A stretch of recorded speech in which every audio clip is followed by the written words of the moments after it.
is in captivity. The galaxy is at peace.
We get in, we blow up the Mako reactor, and then we out. That's it.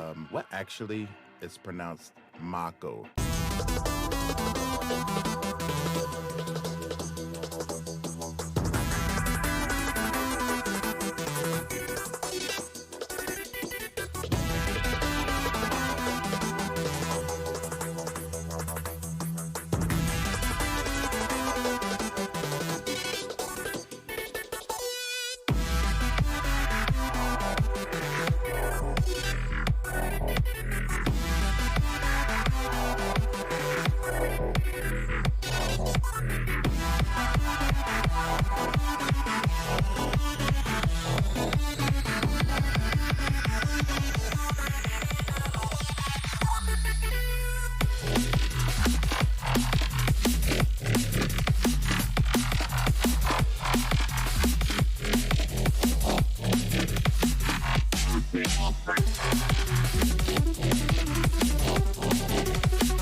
All right. Good morning. Oh, turn that. Try that again. All right. Good morning. Turn off that mic monitor. Good morning. Good morning. It is Monday morning, and this is the morning show. So we say goodbye to the weekend, and we get ready for another week again. This is the second episode of the morning show. So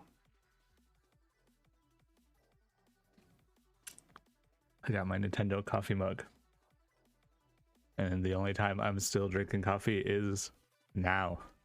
Otherwise it's G Fuel. But anyway, So, good morning, everybody. It is, what day is today? What day? Good morning. Well, good afternoon, Pixely. 3 p.m. Yeah. It's April 26th. And yeah, for me, it's the morning. For other people, it is not the morning. That's okay.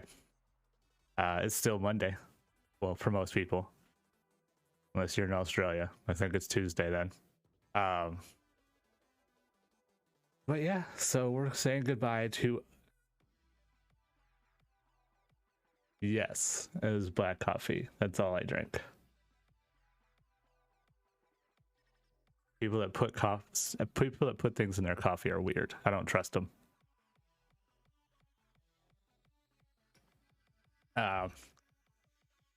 If I had the patience or the forethought, I would have iced coffee, well, or an iced Americano, which is just espresso and ice and water, but it'll do.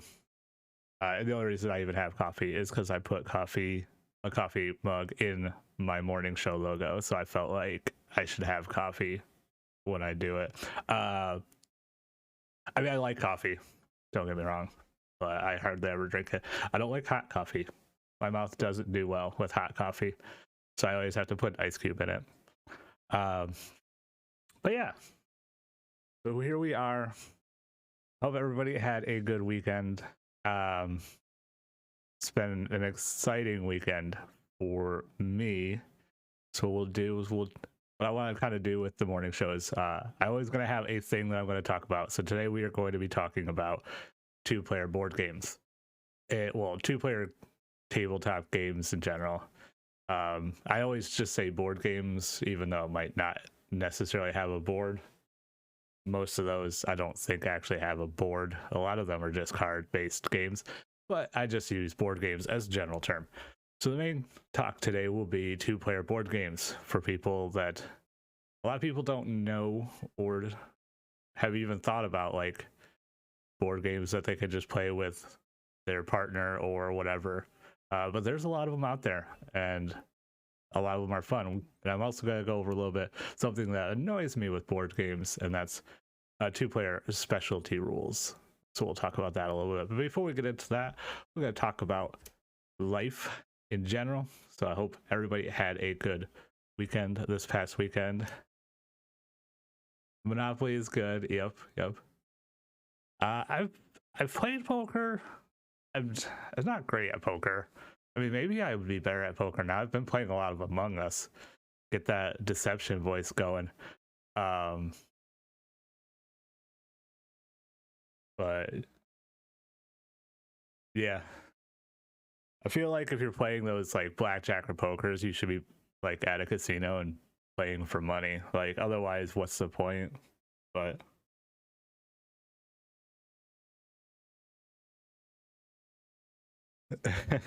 yeah. So like, especially like for like if it's just like me and some friends sitting around, I'm like, I have lots of other choices here. We don't have to just sit around and play with playing cards and games. Like I'll find something that's a little bit more challenging. And that's the thing we talked about on the first morning show is a lot when I look at my board games, which I have 200 of, well, actually over 200 now. I can generally find something that somebody will be able to handle. But yeah, so this weekend for me was pretty good. Exciting.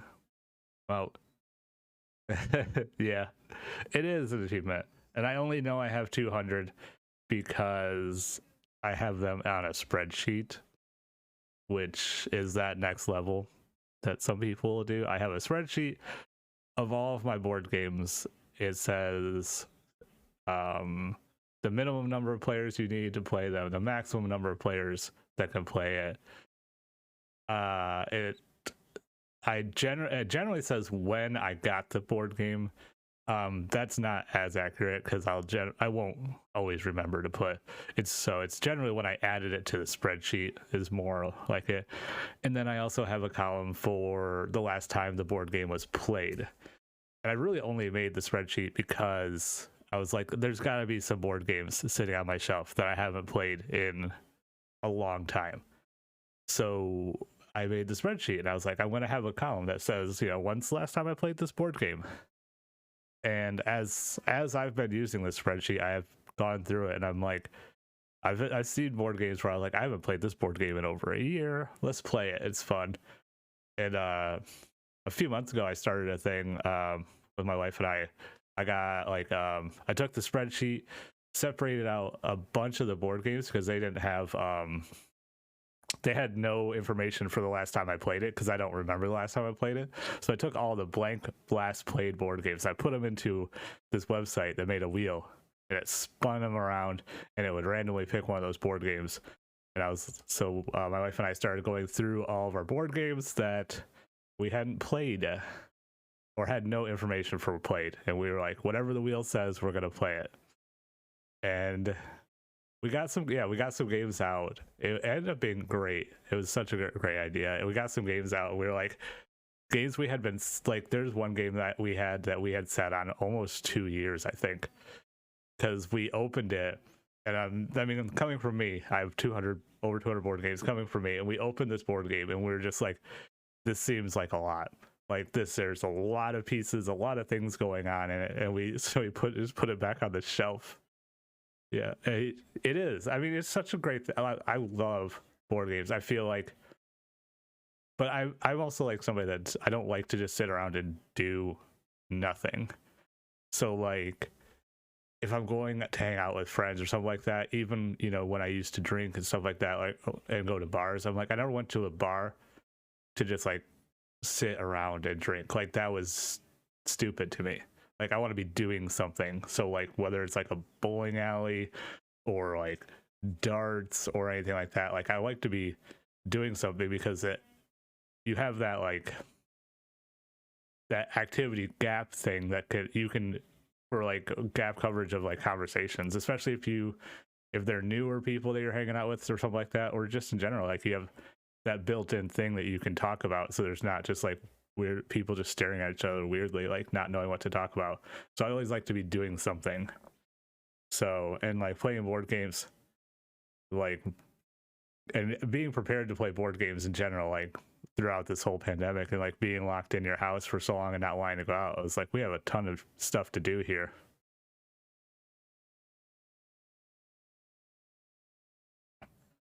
Oh, that's awesome.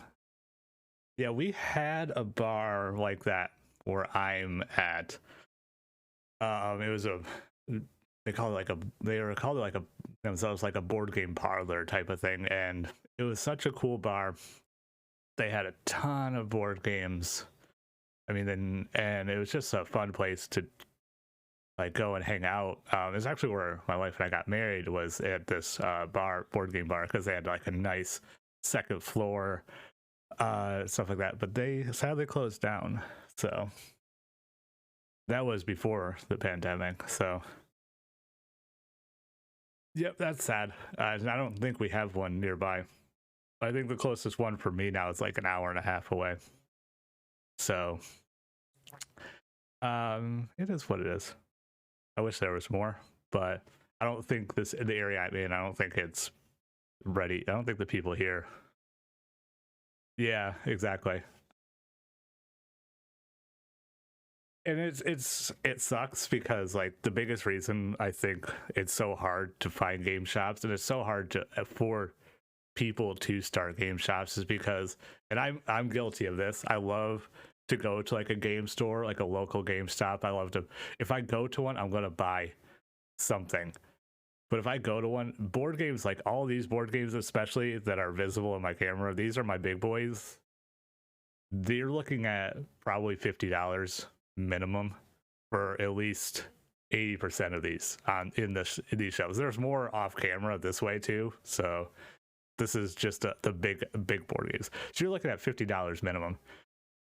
and some of mine have gone up to like $80 depending on the quality of the pieces and things like that. I'm like, and you're sitting there at a game store and you're like, $80 here, or I could whip out my phone and go on Amazon and get it for like 60, 65 sometimes, which sucks, but it's so difficult for those board game stores, I feel like, to really compete with Amazon.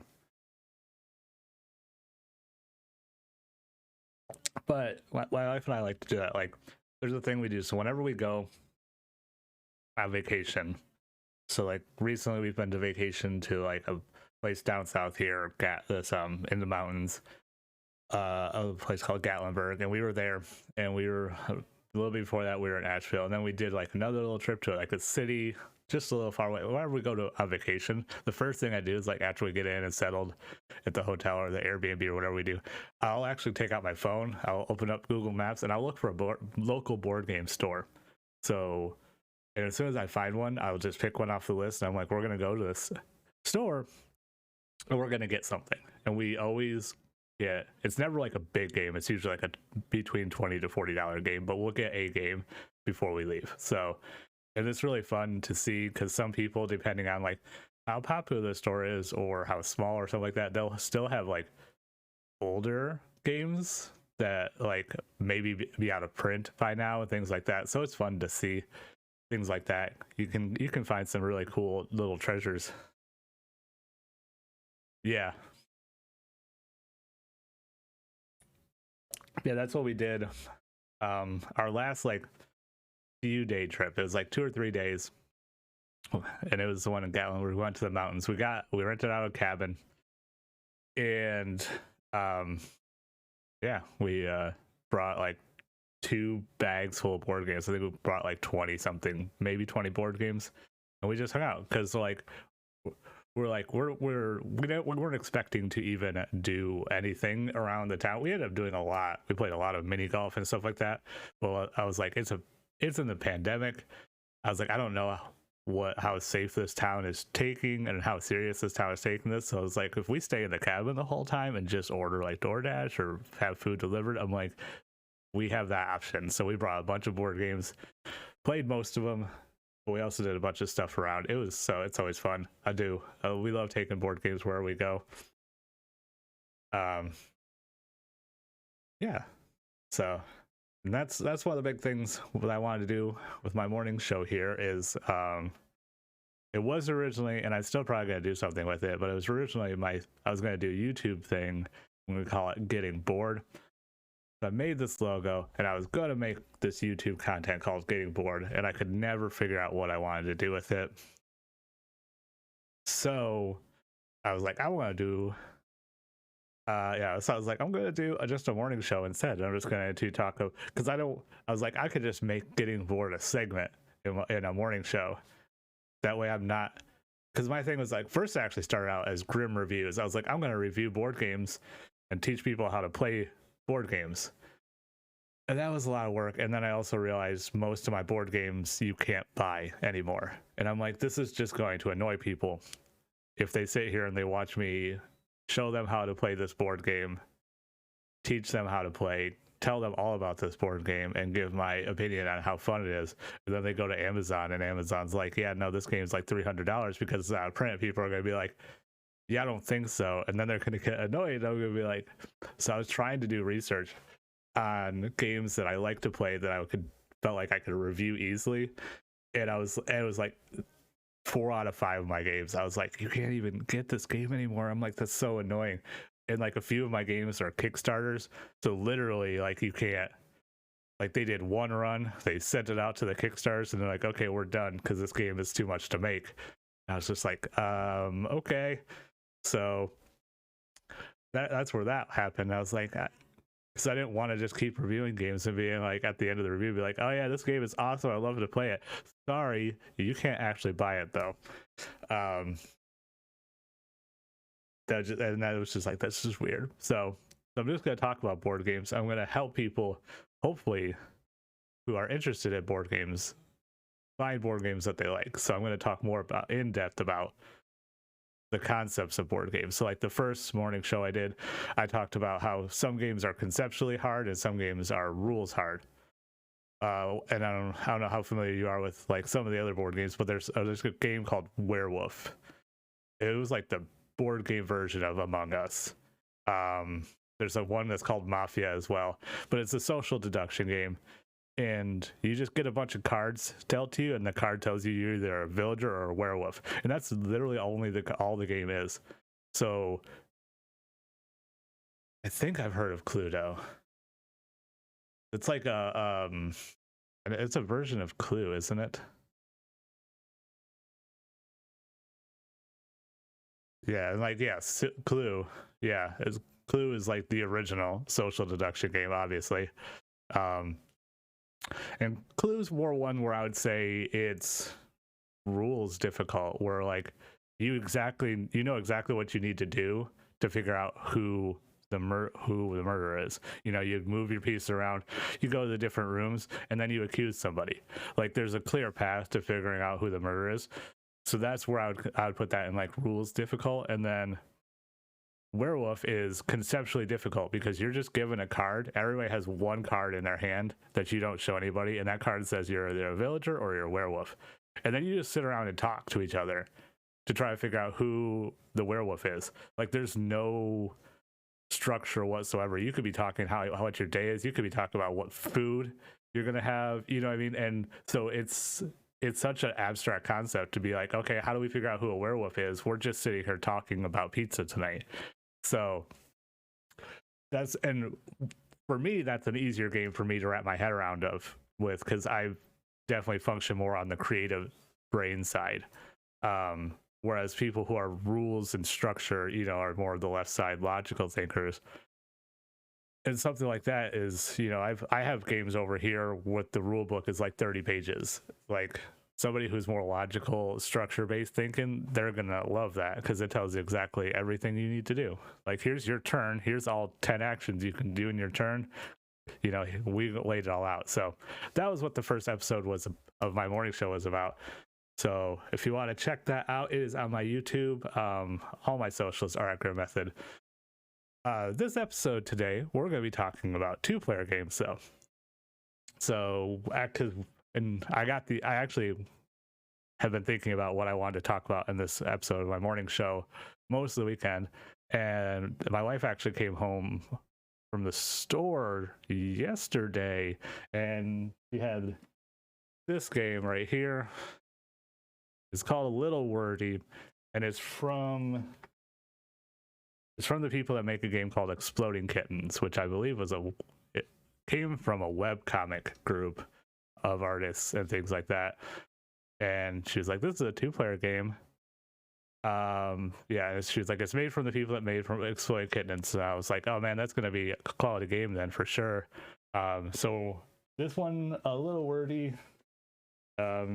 it's all about these birds and stuff on the back. You have cards with birds on them, and then you have letters. So you have to spell things.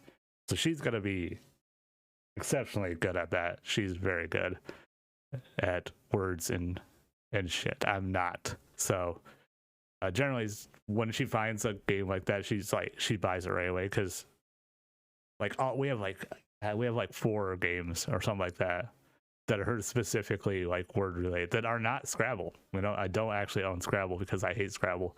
But she still finds all these word games and she always beats me. Like, it's just not even a contest at that point.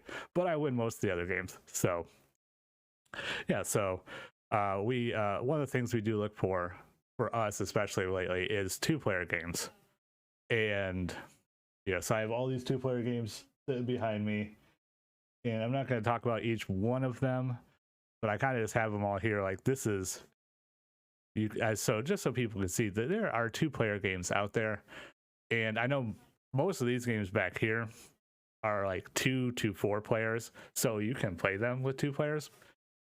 But depending on the game and the type of game and whatnot, it's the 2-player game isn't as fun as like the 3 or 4 player version. Whereas like these games are specifically 2-player. You can literally only play them with 2 players, not anymore. So they're very you know, the rules are very specific, and you're gonna have it's a lot more fun to play a game that's just 2 players. A couple of these are actually from Mattel. Mattel is kind of getting into back into like what I would consider like adult board games. So not like, you know, Life, Monopoly, like Candyland. I don't even know if that was Mattel or not, but or other toys that because they're very much associated with kids and things like that, kid stuff. This is another situation where, let me see. Get out here. So these 2 games right here, Voltage and Spirits of the Wild, you can see at the bottom the new Mattel Games logo. It was part of a game series of games that they did that were specifically 2-player, and I don't think you can actually get them anymore. I haven't actually checked Amazon lately, but I know I've checked at one point in time because we were trying to tell some of our friends to check them out. So I guess I'm not sure if it didn't work out well for them and they weren't selling a lot, but Mattel did come out with a couple 2-player only board games, and then maybe just stopped. 2 popular ones that I know that I'm almost positive you can get right now. Yeah, this one that's called Pinata. This is my wife's favorite one. It's about candy. You're a bunch of kids collecting. That's upside down. You're a bunch of kids collecting candy, and Yiper is about merchants selling silks, diamonds. So you're selling like silks and diamonds and cloths, and you're competing. So it's like a card-based game. You're trading cards around, trying to get camels to load up with stuff and send them to market and sell stuff. It's a really quick game. Yiper and Pinata are really quick, fast plays. Pinata is just like a card, a high-low type of game where fun employed. I have not played that. I need a notepad. I mean, I'm on a computer, so I'll just go notes. I will check. Unemployed. I'll check that out. I will check that out and see. Yeah, so but I've not heard of it or played it. Yeah, so Pinata is yeah, so like you play on each side of this board, and you want to either play the lowest. You want to get lower than a number or higher than a number. It's pretty easy. You collect these little wooden pieces of candies, and then whoever gets the most candies of each different color, you get these achievement cards that give you victory points. And then once all the cards are taken, whoever has the most victory points wins. It's really fast and a lot of fun. But I think my current favorite right now is, and this is from a game company that is probably my favorite game company at the moment. So this is called Stellar. This game is beautiful. The cards are absolutely amazing, and it's about space. So let me get some of these cards real quick to show off. Where be you cards? So like the cards themselves, you can see different planets, interstellar clouds, stuff like that. So basically you're just 2 people and you're building you start out with like a telescope, and you want to get the coolest looking stuff added to your telescope. And at the end of the day, it's about whoever has the coolest looking like planetary picture from on their telescope. So like you can't, and it's like every time, so as soon as you find a moon, you have to put other moons around the cards. So like it's about it's like a matching game basically. And if you block off your moon with asteroids, because you can only collect 12 cards, and you match it down in like a you can kind of see it right there. So you put cards over the top of it, and you can only collect a certain number of them and things like that. But it's everything about the game is well done. Like the cards are gorgeous, the artwork is amazing, and it's from a game company called Renegade Games. And they make some of my most favorite games I've had lately. And it's a company, I'll show off the logo a little bit. So this is the logo for them. If you see that logo, it's going to be a good game.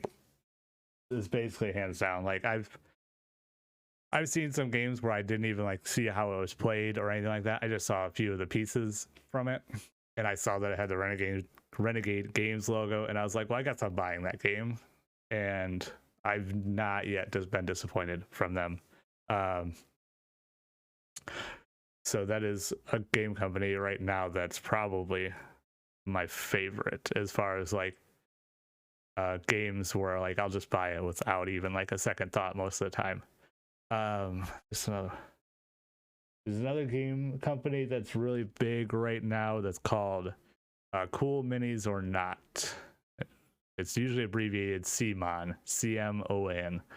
If you like games that have like a lot of miniatures, which are like little plastic figures and things like that, most of their games are going to be that. So yeah, so there is a large amount. And this is another one. What company is this? I've actually never heard of this company. This one is a lot of fun, and it's T for Two. It's Alice in Wonderland inspired, which I know is really big right now.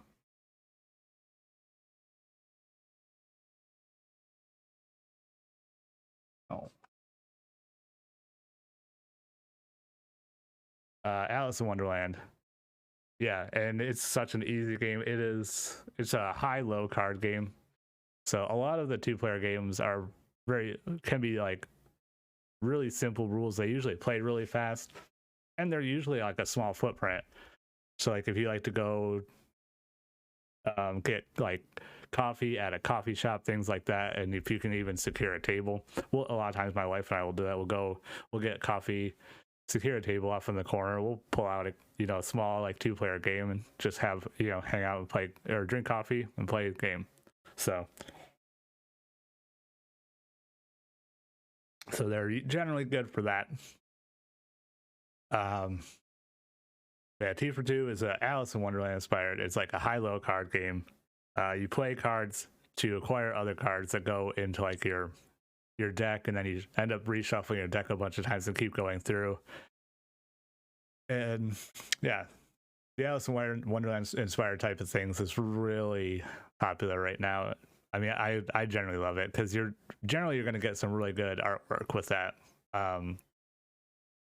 So yeah, so if anybody is wondering, there are options for two-player games, and a lot of companies right now I feel like are going to be coming out with a lot more two-player games. A lot of game companies, like the bigger game companies that are in part of the board game renaissance right now, like Renegade Games, Rio Grande Games, the people that like make Settlers of Catan or Carcassonne. A lot of them do a series of games every year or so that are just like a two-player series. Where's one? I actually don't. This isn't even all the two-player games I have. I don't, apparently, because I know there's a couple that had like a specific like little like two-player like number 2 on it, and it's part of like their two-player only series. But they're out there. They're a lot of fun, and they are going to play much better for two people than any of. Well, I won't say any of these. I have some games in here that are like 2 or between like 2 to 7 players, and they're just as fun with 2 players. But generally speaking, a game that is for only 2 players is going to be more fun if you only have 2 players. So now we're going to get into something more of a rant that I have as somebody who's played way too many board games. Because I've definitely probably played 300 or 400 different board games, considering I've played almost all of the 200 that I own, and my friends have board games of their own. We generally don't overlap. I'm going to talk about 2-player special rules. If you are looking at a game, you're going to play a game, or if you own a game, and it's a game that you usually play with your friends, like there's like 3 or 4 of you or whatever, and you have to go to a section in the rule book that says for 2 players variant or anything like that, it is going to be garbage. It's going to be garbage. Trust me. I appreciate the effort that some of these game companies do, but it's going to be garbage. And if sometimes I get a little annoyed about it, because the game will market itself, and you'll look at the back of the board game and it'll be like, oh yeah, between 2 to 5 players. And then you get in there, you get the game, you open the rule book, and it's like, here's all the rules for a 3 to 5 player game. And then you get to the end of it and it's like, here's the 2-player variant. And I'm like, you son of a bitch, man, you lured me in.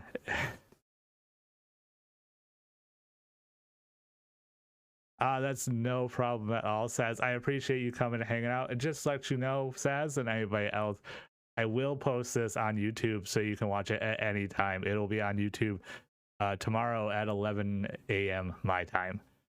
So if you want, Saz, just subscribe to my YouTube. It's at Grim Method, just like all my stuff. And you'll be there tomorrow morning at a little after 11, whenever I end this stream. It'll be 24 hours after I end my stream is when it'll be on YouTube for you to check out whenever.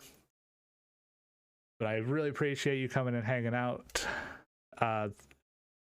with me, Saz. But yeah, so 2-player variants are... There's one game, and I can't think of it off the top of my head, that I've played in like the last half year where the 2-player variant was okay. Like, I didn't mind it. It didn't take too much of the game play away, and that's very rare, really. If you're looking at any type of social deduction game or anything like that, or a card drafting game, and a card drafting game is where you get a hand of cards, you pick out one that you like, and you pass that hand off to somebody else for them to pick from. So that's a mechanic called card drafting. That's going to not work with 2 players. There's a really popular game, really cute, adorable game called Sushi Go. And it's about collecting sushi. It's a card game. I don't have... I think it's... I think I don't have it in my room, actually, which is unfortunate. Otherwise, I'd grab it. It's amazing game. Actually, I want to go grab it because it's my biggest point. It's one of the games where I'm really annoyed about the 2-player variant. So let me be right back.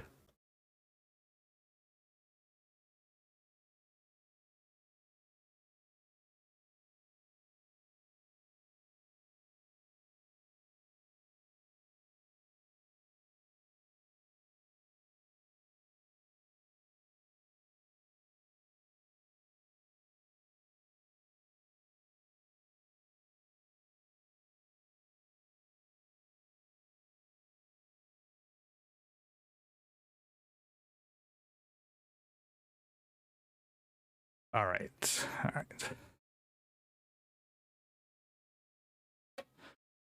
So this guy right here, this guy is the culprit. It's called Sushi Go. Card drafting game. Cards are super, super adorable. We have like salmon, nigiri, got maki rolls. And sashimi. little sashimi boys. So, I don't actually like sushi myself, which is funny, but the game itself is adorable. It's a lot of fun, and this is the game, the biggest culprit, in my opinion. They advertise it as 2 to 5 players, and the 2-player rules are straight garbage. If anybody from Game Right ever sees this video, I love your games, but 2-player Sushi Go is garbage, and you should be ashamed of yourselves. No. So you kind of so the way they did it in their variant is they introduced a 3rd player that's a fake hand of cards. It just does not play anything like the game itself is supposed to play. It's so just awkward and not fun. But if you have at least 3 people, which 3 people is not too difficult, this game is super easy and fun. And if you like sushi, you're gonna love the cards. They're adorable. So they not only did the Sushi Go Game Right people have the biggest culprit as far as 2-player specialty variants go that annoy me. They're one of the ones that actually came around and did one that was right. So this is the Sushi Go right here is actually one of 3 versions of this sushi game that my wife and I own. There's Sushi Go, there's Sushi Go Party, and the recent one we just got is Sushi Roll. So Sushi Go Party is basically a bigger version of Sushi Go, where you pick out certain sushi things to put on the menu. So the menu is different each game and kind of adds variety, stuff like that. Sushi Roll is dice based instead of cards. That one is actually okay 2-player because you roll dice, so there's a random element to it that makes it okay playing with the 2-player variant. It did not take away too much from the game itself with that 2-player variant because of the dice rolling. And yeah, but the biggest warning I do have is if it's a social deduction game, no matter what that box says, it is not going to play well with 2 players. Trying to think any off the top of my head, because I generally just won't do it. If I know it's a social deduction game and it tries to say it's 2 players, I generally just won't get it. There's a game called Coup, which is borderline social deduction. It's a lot of fun. It's a game, one of the games I talked about in my last morning show that's conceptually difficult. That one, it doesn't play bad with 2 players, but it's the exception to the rule, really. And I just got a new version of Coup that I'm excited to play. Hopefully I can get together with some friends and play it. But yeah, so if you're big into board games and you're looking for stuff, hit me up on social media. Come join my Discord at the Soul Club. I think I have a channel dedicated to tabletop. I'm fairly certain I do. If I don't, that's going to be really weird. But the link is down below. Go on and join the Soul Club, and we'll talk more about tabletop games. I can give so many recommendations. And if you end up with getting any of these games that I've talked about or anything like that, or if it's a game you find and I already own it, I'll be there to answer questions, especially regarding rules. One of the things, so my wife and I have some newish friends that we've converted into board game lovers, and one of the things that they tell us that they always talk about is they'll get a new board game or something like that, and they'll actually just leave it wrapped up in the package and wait for me and my wife to come over because they're like, we need Grim to explain these rules to us. So they usually just leave it, and they're like, we need to get together because we have a new game to play and we want you to explain it. So I'm, as somebody who knows how to play right now, at least too, I could take out almost any of these board games and I'll have a general idea. of the structure of the play, how to play the game before I even get the rule book back out. So somewhere in here, I got like 200 rule books floating around, which is actually another thing. If anybody watching this knows, or anybody or themselves hit the 3 digits in board games, that you'll come to find, I'll start reading a rule book. I'll get to a rule and I'll be like, this rule is just like this other game that I play. I'm just going to go ahead and gloss over it. And then we'll get halfway through playing this game and something will feel off or wrong. And I'll actually go and read the rule in entirety. And I'll be like, man, we really jacked that up. Like, we've been playing this rule completely wrong.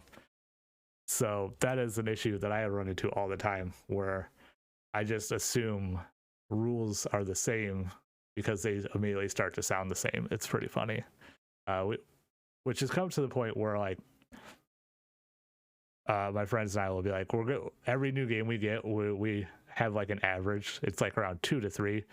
It'll be 2 to 3 times that we fully play a new board game, whereas we know we're going to play it wrong. And we know, like, it's not going to be until like the 4th or 5th time where we actually play it right.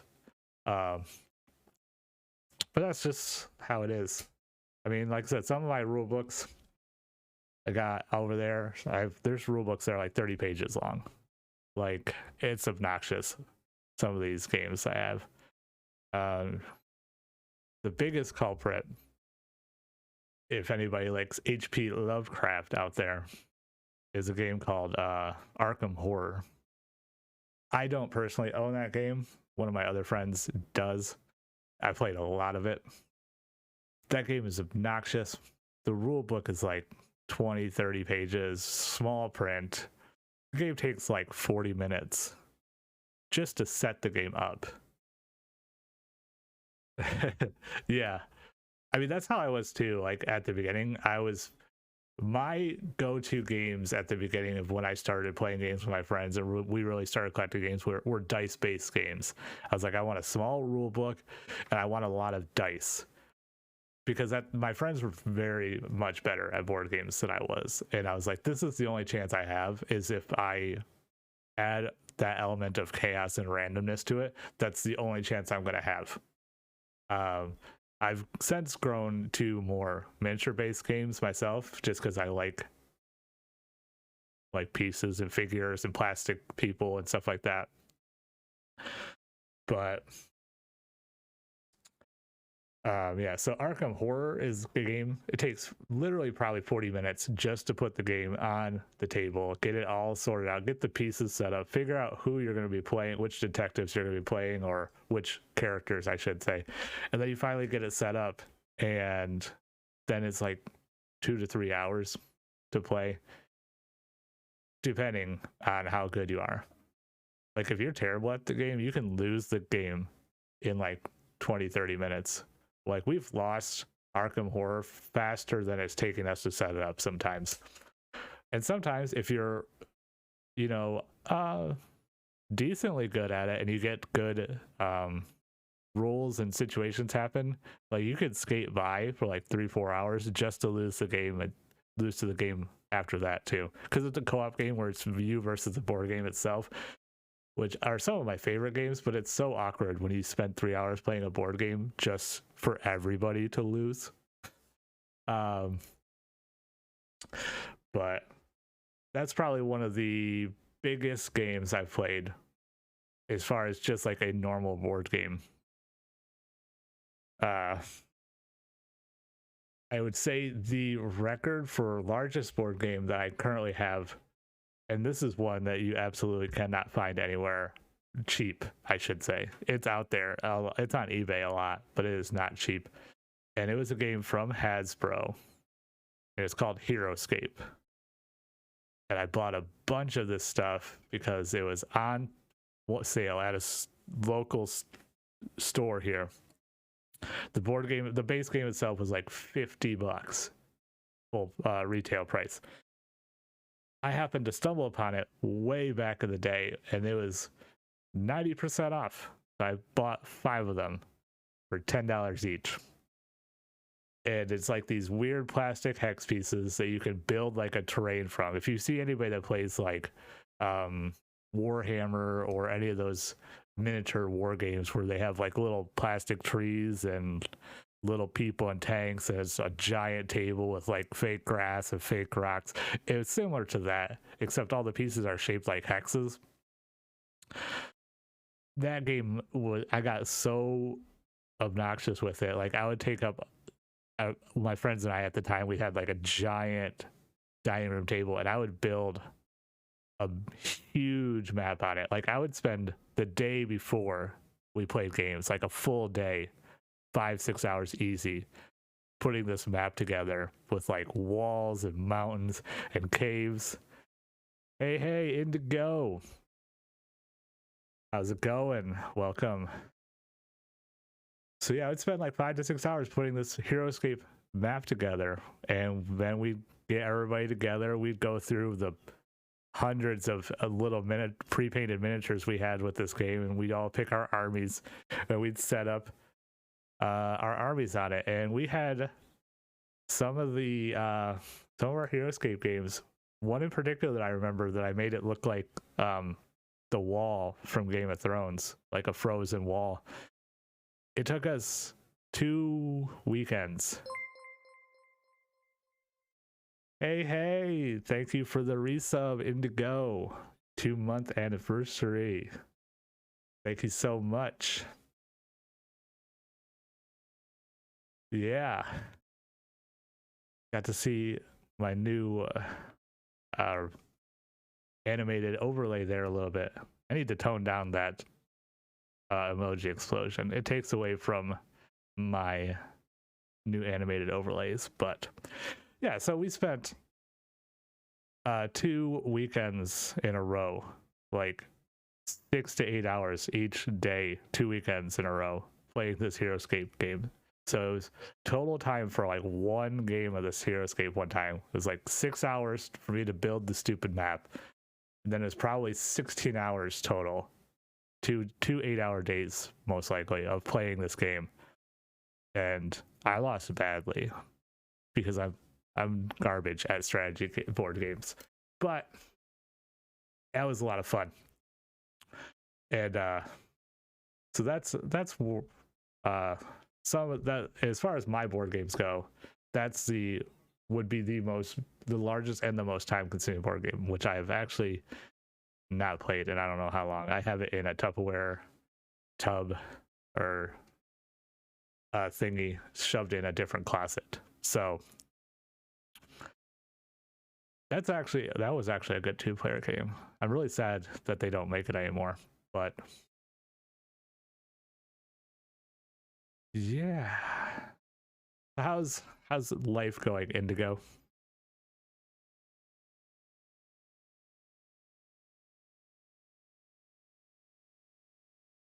Doo-doo. I'm trying to think if there's a. Oh, that's awesome, man. That's so awesome. That's exciting.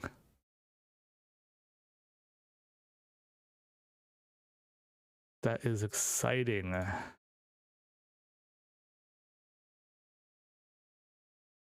Gonna be like a big wedding, small wedding. My wedding anniversary is like what's that? This Friday. Shit. Yeah. I should probably get ready for that this Friday. Have something to do something or something. I don't know. 140 guests. That's pretty big. I mean, right now with what's going on in the world, that's ginormous. But yeah, that's exciting, man. Congratulations. Happy for you.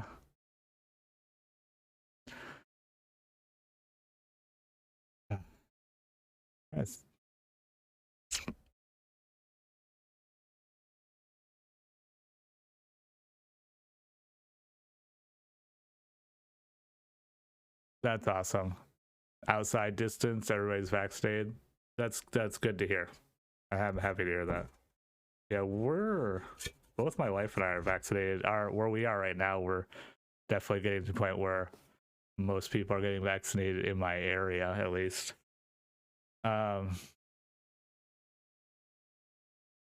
Yeah, so it'll be exciting for us to start going out. Like we got vaccinated and we're like, we feel comfortable hanging out with like 3 or 4 friends now, but it still feels weird.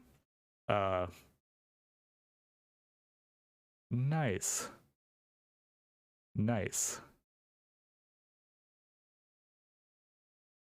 Yeah, I got the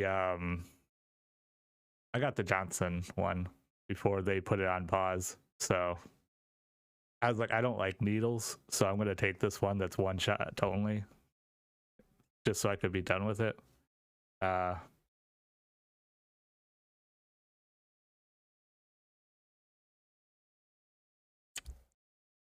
What? Yeah, exactly. I was like, I absolutely hate shots. No problem. Thanks for hanging out, Pixie. Thanks for all the questions. I really appreciate it. Thank you for yeah. If you want to learn some more about board games, just go check out my other one. Probably be talking about board games again next Monday. But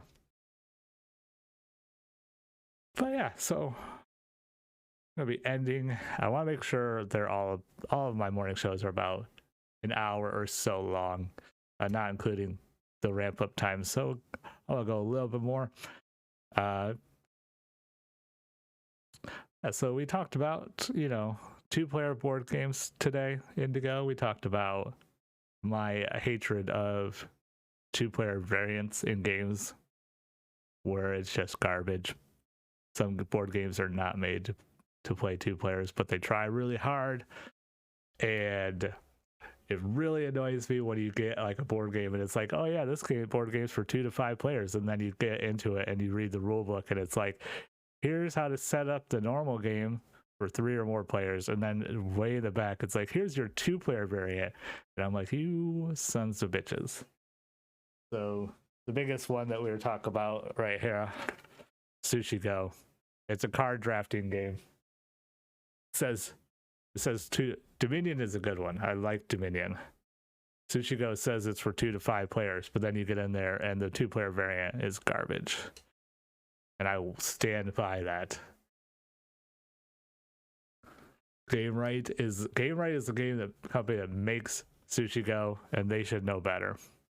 I love Game Right games. I love all the stuff that they do except the Sushi Go 2-player variant. But all of these games right here are 2-player only. You can't even play them with more than 2 players. So, and that was the biggest thing I wanted to talk about on this episode of the morning show. They're out there, people. There's a lot of games you can play with just one other person, and they're fun. I've always wanted to get Dominion myself because my friend that had Dominion, they moved away, and I do not have access to Dominion right now. And that's a fun one. I love deck builders. Deck builders are so good. Damn it, Zero. Damn it. You right, that is right. You were the one that had Dominion, right? I thought it was my brother that had Dominion. Just gathering dust. I was never actually good at Dominion, but I loved it.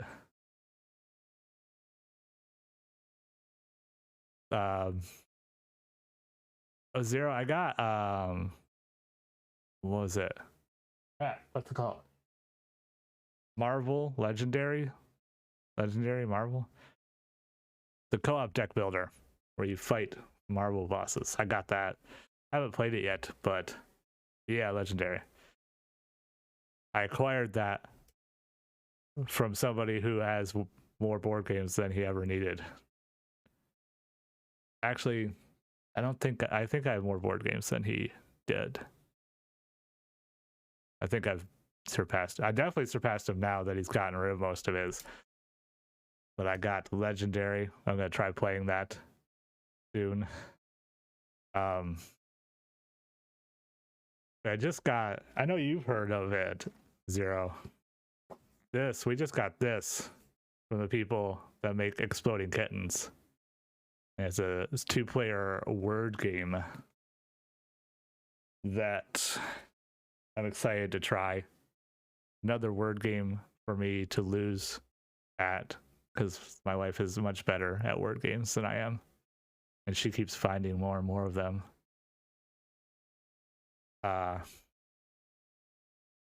So that's going to be exciting. We're going to play that here soon.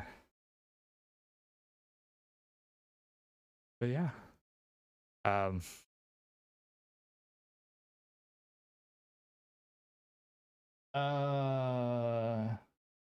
Yes, I have played Boss Monster. I have it. I had to look.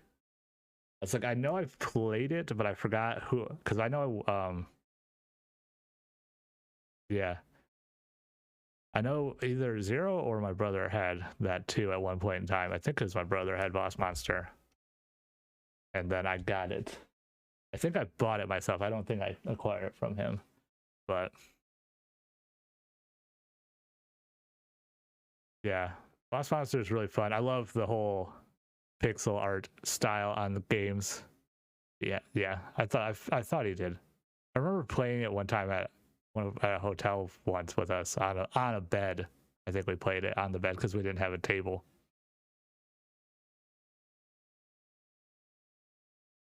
Yeah. So I have Boss Monster now. That one's, I like the pixel art in it. I think. I actually forgot to get out like the biggest game that I have that's 2-player only. This magnetic game called Clack. That's that white thing right there. It's like big wooden table. Well, not big wooden table, but it's like a wooden table. And you have like a little magnet thing underneath it, and you you move another magnet thing on top of it, and you hit a ball around, try and hit into a goal. I think it's my most sports like board game because it's essentially just soccer, magnetic soccer. But yeah, so that's what we're talking about today is 2-player games. And so if you guys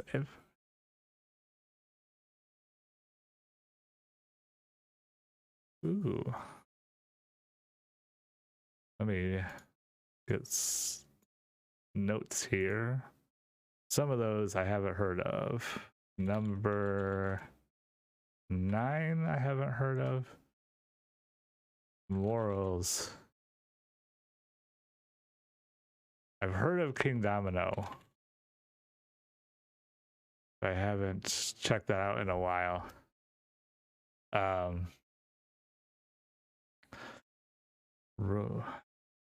Rosenberg. I'll check that out too.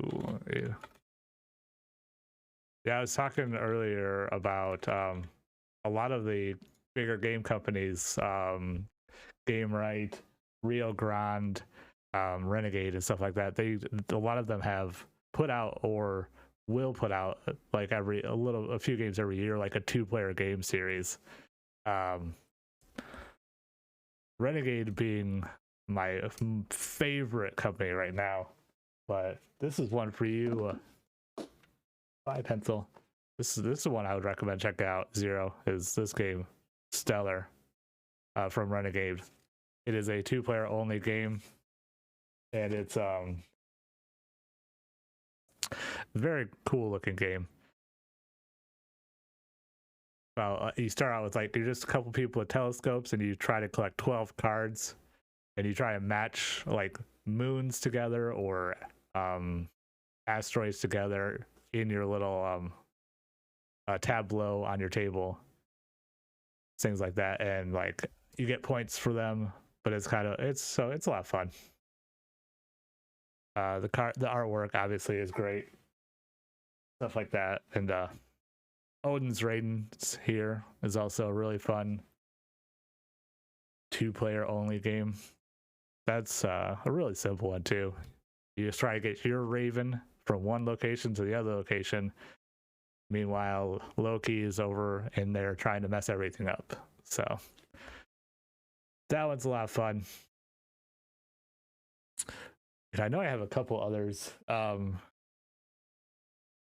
This one, if you like the Alice in Wonderland style of games, T for Two is really fun. It's like a deck building high card type of situation. Kind of like, I want to try to say like kind of like Love Letter almost, where each card has a certain strength and you play those cards against each other, things like that. So a little bit like a two-player love letter type of situation. That one's a lot of fun. But yeah, I'm gonna definitely check out those. I've heard of Patchwork. I have here, Odin's Ravens. I already have that one. Diaper. We already have that. So there's that. Before we finish this though, there is one. I do not own it. I've played it twice though, and it's crazy. It's Fog of Love, I want to say the name of it. It's a board game where you make like, it's like a board game version of like one of those romantic comedy movies. And now that I say that, there's another board game that I have that I can't think of. Is it this one?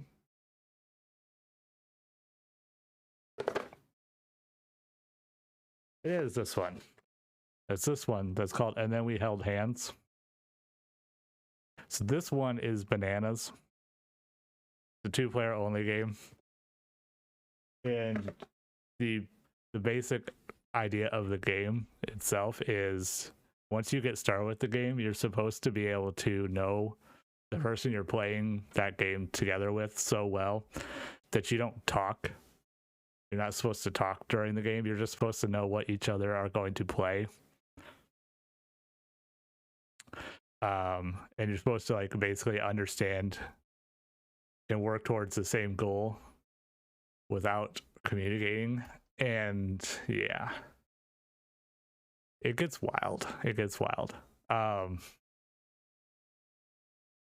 So that's one if you like to play a silent game. But yeah, so there's a ton of games out there that are two-player only. I will check out all those suggestions that you guys gave. If you guys have any more suggestions, if you want to talk about board games even more or anything like that, like I said, join my Discord at the bottom, become a part of the Soul Club. I have a channel. Oh yeah, that link should work. I had an issue where the link didn't work for a while. I do. Yep, I just have to make sure I have a tabletop channel, which I do. Yeah. So any just once you get in there, go into the rules of preferences. Go and react to the rule for tabletop games, and you can see that channel. We could talk about more tabletop games. I have. I know Zero knows this. We've talked about this before. I have over 200 board games. This is some of them. There's some more off the camera over here. I have a spreadsheet for them, so I know a lot of board games. Yeah, and I'm always looking for more suggestions. I don't actually have anywhere to put board games right now, but that's not going to stop me from buying them. And yeah. And if you want, also, if aside from my Discord, follow me on social media. You can see pictures. If you follow me on Instagram at Grim Method, you can see a lot of pictures of board games and things I've played. I go to a large board game convention basically every year. So sometime in the summer, expect a bunch of pictures of new board games. Well, this year, I don't know what it's actually. I know it's happening. It's called Gen Con, and I know they're doing a weird thing this year because of COVID. Last year they did it online only. This year I think they're doing it half online, half in person. I'm just doing the online portion. I'm not going to bother with some half-ass version of Gen Con. It'd just be disappointing. But if you're anywhere near the Indianapolis area and you love board games, that's the thing to go to right there. I've gone 11 years in a row. If you count last year, the online only version of it, I've gone 11 years in a row. 10 years in person, 11 years total. And I worked there 1 year too.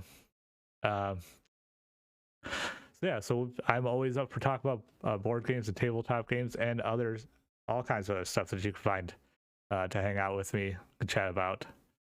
That's in our Discord, Soul Club. And you can catch me here next Monday as well for the morning show. Every Monday at 10 a.m. we'll be talking about something, most likely board games for a while, but other stuff in life in general.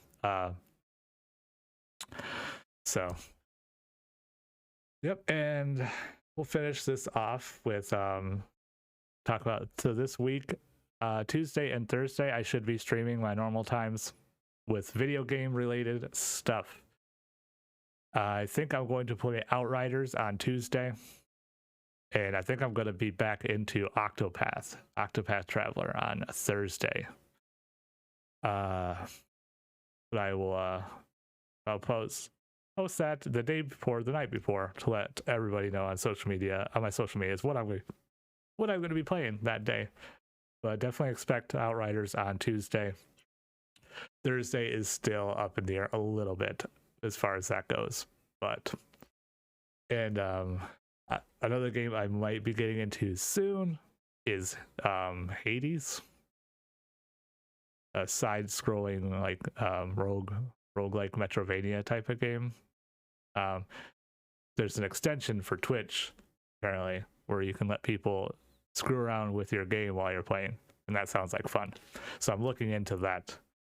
But yeah, so that probably won't be this week, but that might be something coming. So yeah, thank you guys all for hanging out with me this morning. I really appreciate it. And if you're watching this on YouTube, it's a Tuesday. Go ahead and like and subscribe for more content, more morning show. My morning show will be posted every Tuesday morning, 24 hours after I end my stream on Monday. And give me some comments on YouTube if you want to of other stuff you want me to talk about. If you want some in-depth discussion about anything board game related, let me know. And but if not, just subscribe and you can see more of my morning show content. Thank you guys all so much for hanging out. And thank you again, Indigo, for 2 months. I really appreciate it, man. See you guys Tuesday. Why'd that one get stuck? That one got stuck.